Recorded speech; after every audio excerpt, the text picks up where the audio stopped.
Hello everyone, welcome to bright IQ। तो आज हम लोग सॉल्व करने वाले हैं 5 मार्क्स का कुछ इंपॉर्टेंट क्वेश्चन। और ये क्वेश्चन बहुत ही इंपॉर्टेंट है क्योंकि इसका 100 में 99% चांस है कि ये क्वेश्चन आपके एग्जामिनेशन में आएगा ही आएगा। तो इसे अच्छे से रिवाइज कर दीजिएगा और वीडियो को स्किप मत कीजिएगा। तो देखिए क्वेश्चन में क्या दिया हुआ है कि समीकरण 4x² - 4 √3x + 3 का विविधकर ज्ञात करें, मूलों की प्राकृतिक बताएं, यदि मूलों का अस्तित्व हो तो उन्हें भी ज्ञात करें। हमारे पास यहाँ पे 3 चीज़ दिया हुआ है, लेकिन ये बहुत ही आसान है, इसे आप ध्यान से देखना। अगर कभी नहीं भी पढ़े होगे तभी इस वीडियो में आपको अच्छे से क्वेश्चन समझ में आ जाएगा, उसे आप आसानी से सॉल्व कर पाओगे। तो देखो सॉल्यूशन में हम लोग सबसे पहले समीकरण को लिख लेते हैं। जो हमारे पास समीकरण दिया हुआ है, जो दिया हुआ है 4x² - 4 √3x + 3 = 0। ठीक है, यहाँ से पहले हम लोग a b c लिख लेते हैं कि हमारे पास इसमें a b c का मान क्या है। तो x² के साथ जो नंबर होता है वो हमारा होता है a, यानी कि a हो जाएगा 4। x के साथ जो नंबर होता है वो होता है b, जो हो जाएगा मेरा -4 √3। और c जो कांस्टेंट होता है वो c होता है, जो हो जाएगा 3। अब देखो हम लोगों को निकालना क्या है, फर्स्ट क्वेश्चन में विविधकर ज्ञात करना है। तो विविधकर ज्ञात करने का फॉर्मूला होता है d = b² - 4ac। ठीक है, ये विविधकर निकालने का फॉर्मूला होता है, d यानी कि विविधकर। ठीक है, तो यहाँ पे आप लिख सकते हो ये a के लिए है ना। अब हम लोग सिंपल सा फॉर्मूले पे पुट करके इसे सॉल्व करते हैं। तो फॉर्मूला हमारे पास जो दिया हुआ वो तो ये है। क्वेश्चन हमारे पास b² यानी ये क्या हो जाएगा -4 √3 का होल स्क्वायर -4 इंटू a का वैल्यू 4 है और c का वैल्यू 3 है।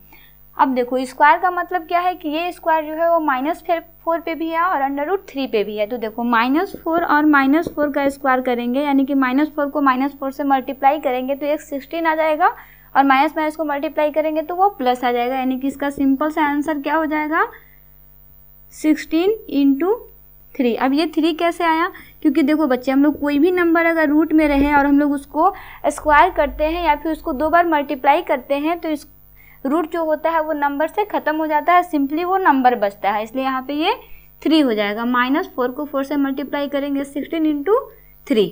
अब सिंपल से इसे मल्टीप्लाई कर दो, इसे मल्टीप्लाई करेंगे आ जाएगा 48 - 48, इसका आंसर आ जाएगा 0।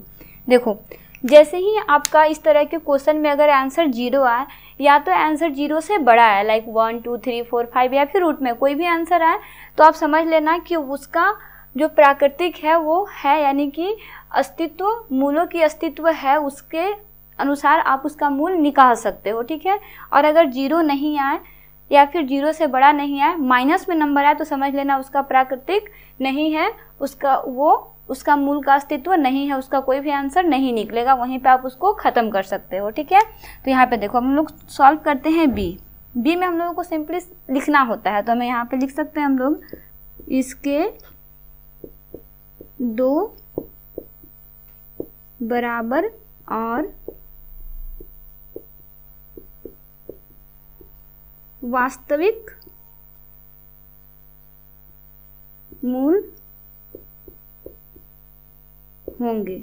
अब देखो यहाँ पे मैं कैसे बोल रही हूँ कि 2 मूल होंगे और दोनों मूल जो होंगे वो बराबर और वास्तविक होंगे। वो इसलिए बच्चे क्योंकि अगर कोई भी विविधकर हम लोग निकालते हैं क्वेश्चन में, तो विविधकर = अगर 0 आता है, उसका मतलब क्या होता है कि हमारे पास प्राकृतिक का 2 मूल निकलेगा और दोनों मूल जो होगा वो आपस में बराबर होगा। और अगर d 0 से बड़ा आता है तब वहाँ पे 2 मूल निकलेगा, लेकिन 2 अलग अलग मूल निकलेगा, वहाँ पे मूल बराबर नहीं निकलेगा। यही चीज़ आपको यहाँ पे सॉल्व करना होता है।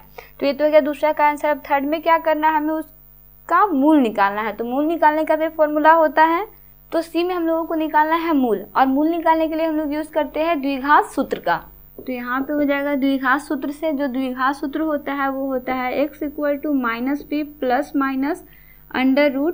-b² - 4ac/2a। ठीक है, और या इसको हम लोग क्या लिख सकते हैं, या इसको हम लोग लिख सकते हैं -b ± -d/2a। यहाँ पे √d क्यों हुआ, क्योंकि देखो b² - 4ac यहाँ पे भी है और b² - 4ac यहाँ पे भी है, जो d का मान है। इसलिए हम लोग यहाँ पे b² - 4ac ना लिख करके सिर्फ √d भी लिख सकते हैं। ठीक है, यहाँ तो कोई दिक्कत नहीं है। अब हम लोग एज इट इज़ फॉर्मूले पे इसको पुट कर देंगे।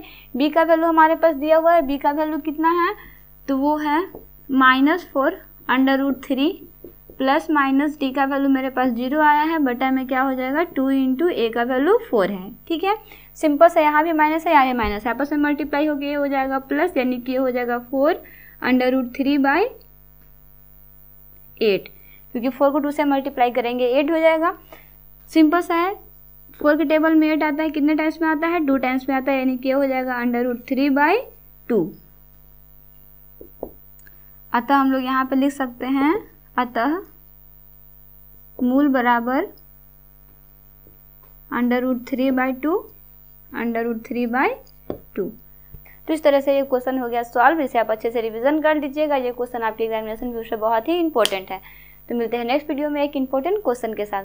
So thanks for watching, like share and subscribe bright IQ।